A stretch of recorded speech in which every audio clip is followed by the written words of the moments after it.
नालासोपाऱ्यामध्ये एका नैसर्गिक नाल्यात महिलेचा मृतदेह आज सकाळी सापडला होता। त्यामुळे खळबळ माजली होती की हा मृतदेह नेमका कोणाचा आहे।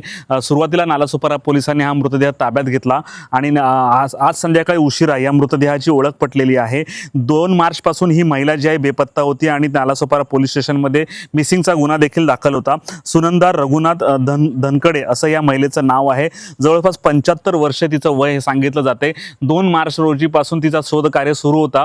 तिचा काही शोध लागत नव्हता आणि त्याच दरम्यान आज डीमार्टचा जो नैसर्गिक नाला आहे त्याच्यामध्ये एका महिलेचा मृतदेह सापडला। त्यावेळी ओळख पटवल्यानंतर माहीत पडलं की सुनंदा यांचाच हा मृतदेह आहे।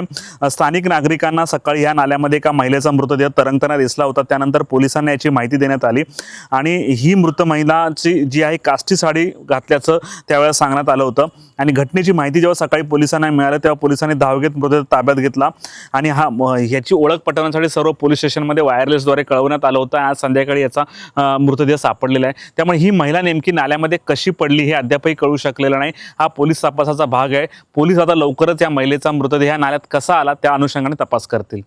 इकडे एसटी डेपोच्या मागे जे आगर म्हणतो आपण तिकडे एका महिलेचं शव असल्याची माहिती आम्हाला फोनवरनं कळली। ताबडतोब आम्ही पोलीस स्टेशनला फोन केला, फायर ब्रिगेडची गाडी मागवली आणि स्वतः इकडे येऊन पाहणी केली असता असं दिसतंय की एक महिलेचा मृत्यू झाला आहे आणि जवळजवळ 15 ते 20 दिवस त्या बॉडीला झालेले असं दिसतंय। बॉडी पूर्ण डिकम्पोज झालेली आहे, पण साडीवरनं वगैरे कळलं की ती महिला आहे। हातात तिच्या बांगड्या दिसत आहेत आणि ती महिला असं इकडे दिसून येत आहे।